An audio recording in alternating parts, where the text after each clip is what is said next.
You're at a steakhouse, the waiter sets down your ribeye, and there it is. That brown bottle wrapped in paper. You know the one.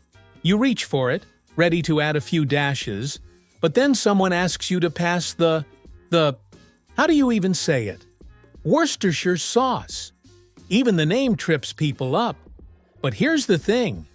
This mysterious condiment has one of the wildest origin stories in food history. Created by accident, forgotten in a basement, and somehow became a staple from London to Tokyo, to a tiny Central American country that consumes more per person than anywhere else on Earth. Let's explore the process.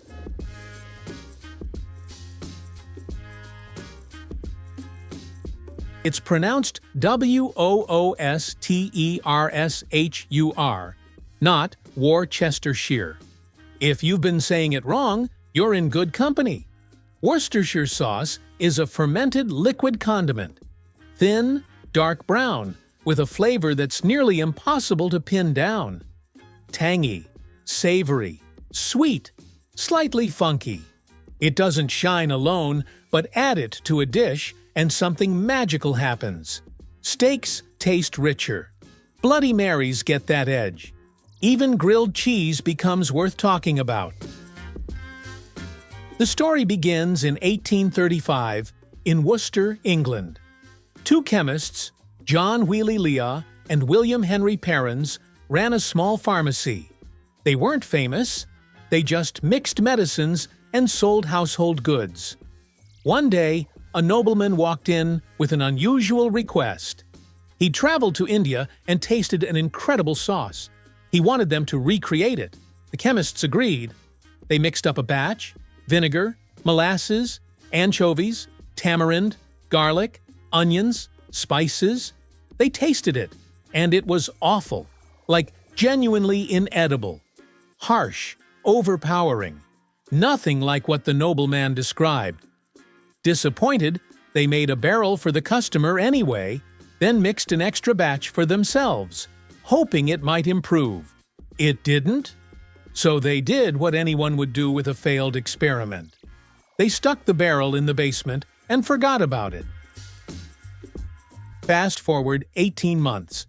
Cleaning their cellar, they found that forgotten barrel. About to toss it, curiosity got them. They opened it. The smell had changed. Complex. They tasted it. Incredible. Whatever happened in darkness had transformed everything. Sharp edges mellowed. Flavors merged into something balanced. In 1837, Lea and Perrins began bottling it. By the 1840s, it spread beyond Worcester. By the 1850s, it shipped to America, India, Australia. The paper-wrapped bottle became iconic. The recipe stayed secret. Still is. So, what's actually in it? The exact formula is locked away, known only to a handful at the factory. But we know the basics. Vinegar, molasses, sugar, salt, anchovies, tamarind extract, onions, garlic, spices including cloves, chili peppers, possibly soy sauce. The key ingredient? Anchovies. Small, oily fish that ferment and age. When they break down, they release glutamates, the compounds behind umami. That savory richness you can't quite identify. But the ingredients alone don't make it. It's the time, the fermentation, the waiting. The process starts with anchovies layered with salt, fermenting in barrels for months. Enzymes break down proteins, releasing amino acids that create deep, savory flavor. Meanwhile, onions and garlic are chopped. Tamarind is soaked for its pulp. Spices are toasted and ground. Everything mixes with vinegar and molasses into a thick liquid. Then the critical step. The mixture goes into massive wooden barrels and ages. Not days, not weeks. At least 18 months. The acidity mellows. The sweetness deepens. The anchovies break down further. Individual flavors blend into something greater. When the sauce reaches perfect balance, it's filtered, bottled, wrapped in that signature paper label. Want to know what's wild? Worcestershire hits every taste receptor at once.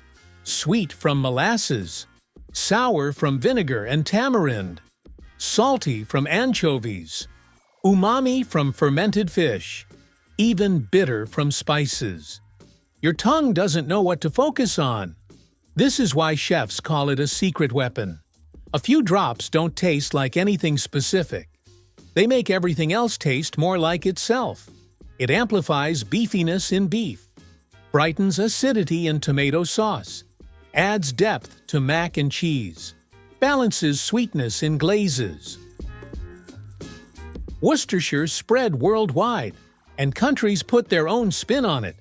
The US version uses distilled white vinegar instead of British malt vinegar.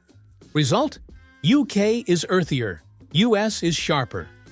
In Japan, usuta sosu often skips anchovies, uses soy sauce instead. Sweeter, less pungent. Key ingredient in tonkatsu sauce. In Mexico, salsa inglesa shows up in micheladas and carne asada marinades. But the most surprising place it took off? El Salvador. In El Salvador, Worcestershire isn't just a condiment, it's a way of life. Walk into any restaurant and you'll find a bottle on the table right next to salt and pepper. They call it salsa inglesa or salsa Perrins and put it on everything. Eggs, rice, beans, grilled meats, soups. As of the mid-1990s, El Salvador had the highest per capita consumption in the world, 2.5 ounces per person per year. That might not sound like much, but this is a sauce you use by the dash. For 6 million people, that's staggering. Why El Salvador? No one's sure. British sailors maybe introduced it through 19th century trade routes. Whatever the reason, Salvadorans embraced it completely. It became woven into their culinary identity. Food doesn't belong to just one place. Once it's out in the world, people make it their own. Traditional Worcestershire contains anchovies for umami depth, but vegetarian and vegan versions now exist using shiitake mushrooms or tamari to replicate the savory flavor. Close to the original, Worcestershire evolved into a family of sauces, each with its own twist. So next time you're at that steakhouse and reach for the paper-wrapped bottle, appreciate what you're holding. It's not just a condiment. It's a pharmacy accident that spent 18 months fermenting in a basement. A sauce invented by two chemists who had no idea they were creating something that would last nearly 200 years. A British invention that became an El Salvadoran staple. A fish sauce that inspired vegan versions. A recipe so secret, only a handful know the exact formula. And, yeah, it's still hard to pronounce, but that's part of the charm. That's the process. We reveal how things actually work, one story at a time. If there's something you'd like us to explore next, let us know. Until then, trust the process.